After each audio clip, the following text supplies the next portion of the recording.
teman-teman, perkenalkan nama saya Novita Wulan. Saya saat ini sebagai mahasiswa PPG Prajabatan tahun 2023 gelombang yang pertama. Saat ini saya mau sedikit sharing mengenai perjalanan saya dari mulai pendaftaran sampai pada akhirnya bisa ikut kuliah PPG Prajabatan. Sebelumnya waktu saya mendaftar usia saya itu 31 tahun, dimana itu adalah usia maksimal calon mahasiswa untuk bisa mendaftar. Artinya setelah usia 32 tahun ke atas sudah tidak bisa mendaftar. Nah, bagi teman-teman yang usianya masih di bawah 31 tahun ingin mencoba untuk belajar menjadi guru profesional melalui kuliah profesi ini, boleh banget untuk bisa mendaftar di angkatan yang selanjutnya, di pembukaan yang selanjutnya ya. Baik, PPG Prajabatan sendiri itu kuliah seperti kuliah S1 ya, selama 1 tahun. Tetapi selama 1 tahun itu tidak hanya kuliah di kampus seperti mahasiswa S1 yang pernah dilalui ya, tetapi juga ada praktek mengajar atau PPL di sekolahan. Jadi mix. Kalau saya saat ini 2 hari kuliah di kampus seperti S1 biasa ya, kemudian 3 hari selanjutnya yaitu 3 hari selain yang kuliah itu praktek mengajar di sekolah.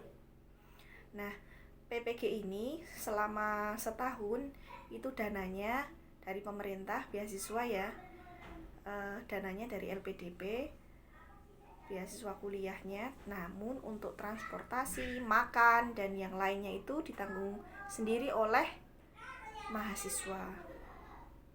Kemudian PPG Prajabatan ini tesnya meliputi 3 ya, tes administratif, tes substantif, sama satu lagi tes wawancara.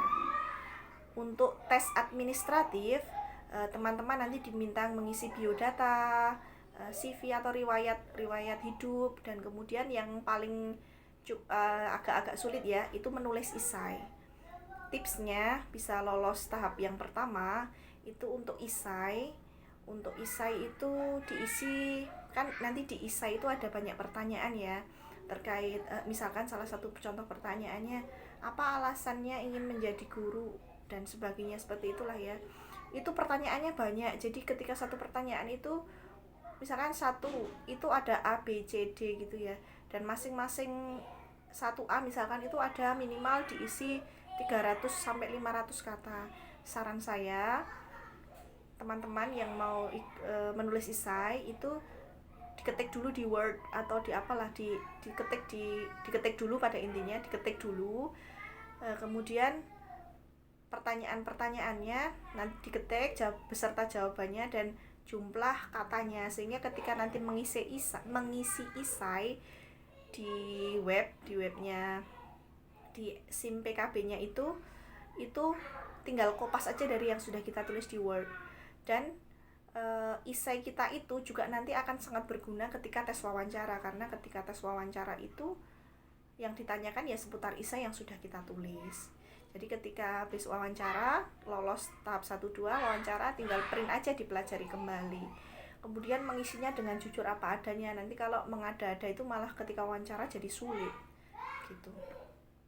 Terus yang selanjutnya, insya Allah kalau itu biodata sudah terisi semua sesuai dengan yang diminta oleh panitia, insya Allah lebih mudah ya. Kemudian selanjutnya tes substantif. Nah, tes substantif ini ada tes bidang, ada tes literasi, ada juga tes numerasi. Nah, untuk tes bidang ini, kemarin ini yang penting ini, saya bidangnya kan bidang kimia ya, kuliahnya S1-nya pendidikan kimia. Saya pikir ya sesuai dengan bidang saya kimia, saya baca-baca kembali kimia, ternyata karena saya kimia ya, adanya yang di PPG itu pendidikan IPA, ternyata soalnya yang keluar itu pendidikan IPA secara umum, jadi ada biologi, malah banyakan biologi tuh, biologi sama fisika, ternyata seperti itu. Tapi alhamdulillah lolos ya, artinya yang dipelajari menyeluruh ya. Misalkan saya kimia, meskipun saya kimia, kalau pendidikan IPA seharusnya teman-teman mungkin ada yang mau mendaftar ke IPA, yang dipelajari menyeluruh, tidak hanya kimia, fisika atau biologi, tapi kesemuanya. Itu ada tes bidang, kemudian tes literasi. Tes literasi ini ada bacaan-bacaan panjang, kemudian nanti ya kayak bahasa Indonesia itu, tapi bacaannya panjang-panjang ya. Sama tes numerasi itu yang hitung-hitungan, ya lumayan sulit lah ya. Lumayan sulit.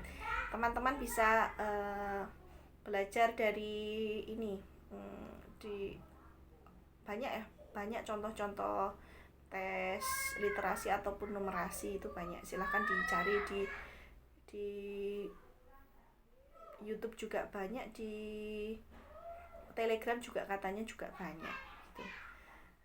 Kalau saya kemarin tes literasinya belajar ada contoh tes literasi di Google ada. Saya juga belajar dari Google. Tes numerasinya juga ya. Cuma yang perlu diperhatikan ketika tes ini, waktunya itu ternyata mepet. Waktunya itu sedikit, soalnya banyak, waktunya sedikit. Nah, bagaimana pinter-pinternya kita aja untuk mengatur waktu. Misalkan soal yang sulit, terutama yang numerasi itu, kalau yang sulit ditinggalkan dulu, dikerjakan yang mudah dulu.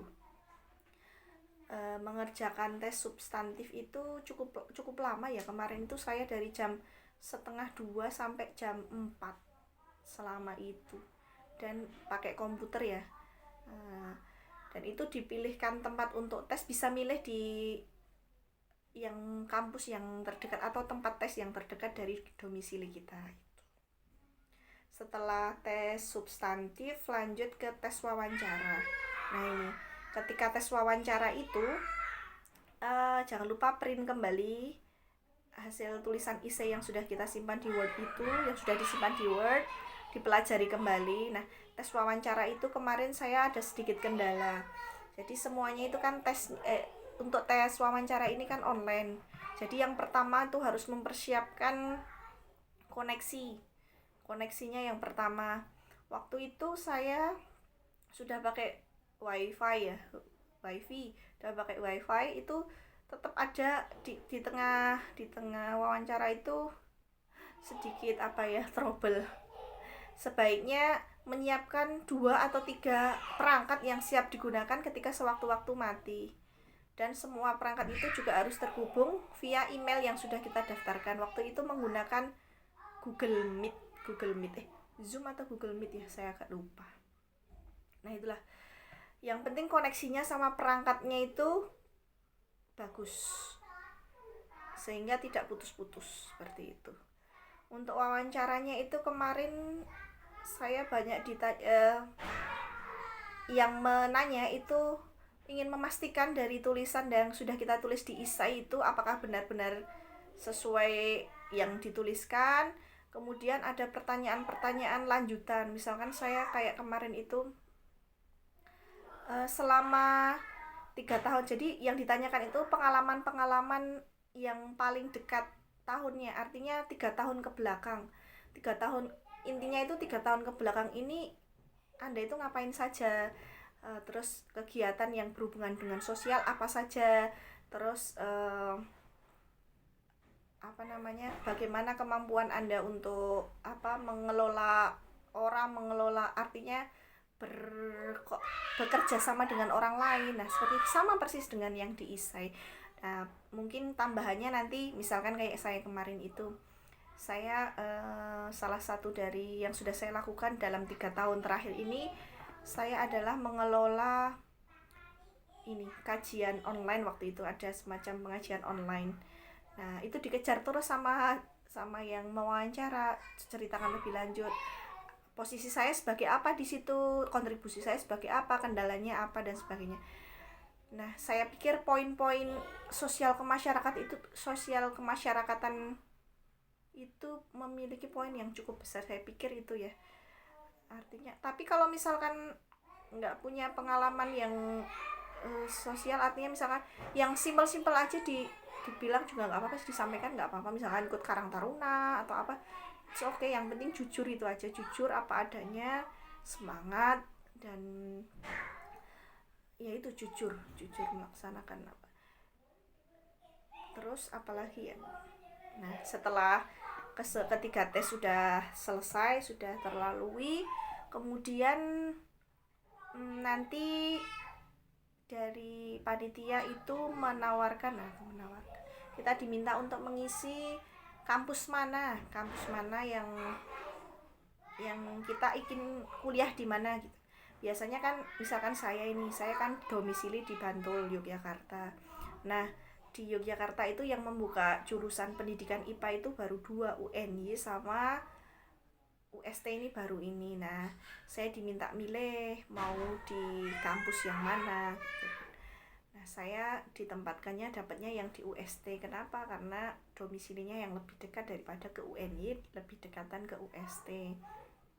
Nah, setelah dipilihkan itu nanti ada lapor diri itu melengkapi membuat SKCK, membuat surat sehat dan sebagainya, silahkan diikuti. Kemudian setelah itu nanti masa orientasi mahasiswa, dan kemudian nanti kuliah seperti biasa, 2 hari kuliah. Saat ini saya 2 hari kuliah, 3 harinya karena di Jogja 5 hari kerja ya, yang 3 hari itu PPL di sekolahan. Kemudian untuk apalagi ya, sudah cuma itu aja. Sementara itu untuk perkuliahannya sama seperti perkuliahan S1, cuma tugas-tugasnya nanti mengisi LMS atau yang semuanya pakai ini sih, pakai laptop. Jadi laptopnya dipersiapkan. Terus juga apalagi, sudah itu saja sementara itu. Barangkali ada yang ingin ditanyakan, silahkan DM atau DM IG saya Novita Wulan, atau silahkan komen di bawah. Oke, semangat yang sedang akan mengikuti tes ataupun yang sudah diterima, ayo kita semangat. Terima kasih. Assalamualaikum.